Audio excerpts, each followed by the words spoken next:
বিসিবির নির্বাচন কি অনেকটা হাসিনা স্টাইলে হয়েছে? রাজধানীর একটি হোটেলে ৬ অক্টোবর অনুষ্ঠিত বাংলাদেশ ক্রিকেট বোর্ড বিসিবির পরিচালনা পরিষদের নির্বাচন ঘিরে নানা বিতর্ক দেখা দিয়েছে।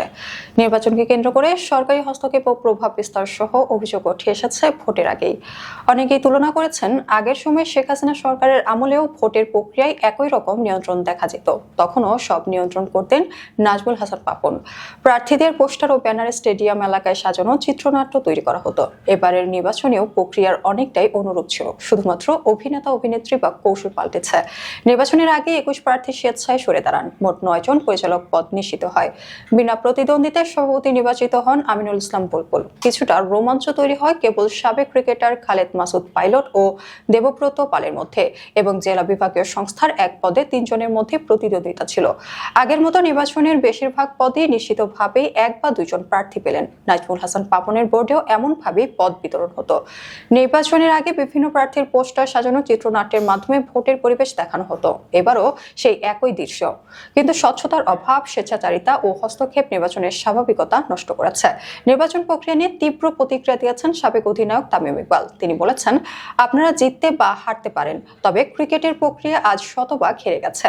ভোটের সুষ্ঠু পরিবেশ নেই, ফিক্সিং বন্ধ করা ছাড়া ক্রিকেট উন্নয়ন সম্ভব নয়। একইভাবে নাম প্রত্যাহারকারী অন্যান্য প্রার্থীরাও অভিযোগ করেছেন, সরকারি হস্তক্ষেপের কারণে নির্বাচনে কোনো সত্যিকারের প্রতিদ্বন্দ্বিতা ছিল না। ইসরাফিল খসরু বলেন, নির্বাচন স্বচ্ছ হয়নি, সরকারের একটি গোষ্ঠী এখানে হস্তক্ষেপ করেছে। নির্বাচনের আগেই ৯ জন পরিচালক পদ নিশ্চিত হওয়ায় এবং মনোনয়নপত্র প্রত্যাহার করা প্রার্থীর কারণে সভাপতি পদেও বিনা প্রতিদ্বন্দ্বিতায় আমিনুল ইসলাম নির্বাচিত হন।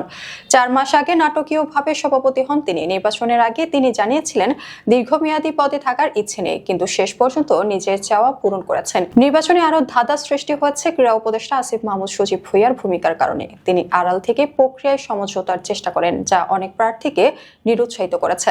নির্বাচনের পরিবেশ নিয়ে প্রার্থীরা তীব্র সমালোচনা করেছেন। নতুন পরিচালনা পর্ষদের সভাপতি আমিনুল ইসলাম, সহসভাপতি মোহাম্মদ শাকওয়াত হোসেন ও ফারুক আহমেদ থাকবেন। নতুন মেয়াদে তারা আগামী ৪ বছর বিসিবি পরিচালনা করবেন। বিসিবি নির্বাচনে জাতীয় ক্রীড়া পরিষদ এনএসসির মনোনীত পরিচালক ইসফাক আহসানের মনোনয়ন প্রত্যাহার করে রুবাবা দৌলি নির্বাচিত হন। তিনি বিভিন্ন মাল্টিন্যাশনাল প্রতিষ্ঠানে কাজ করেছেন এবং বাংলাদেশ ব্যাডমিন্টন ফেডারেশন ও স্পেশাল অলিম্পিক্সের সঙ্গে যুক্ত ছিলেন।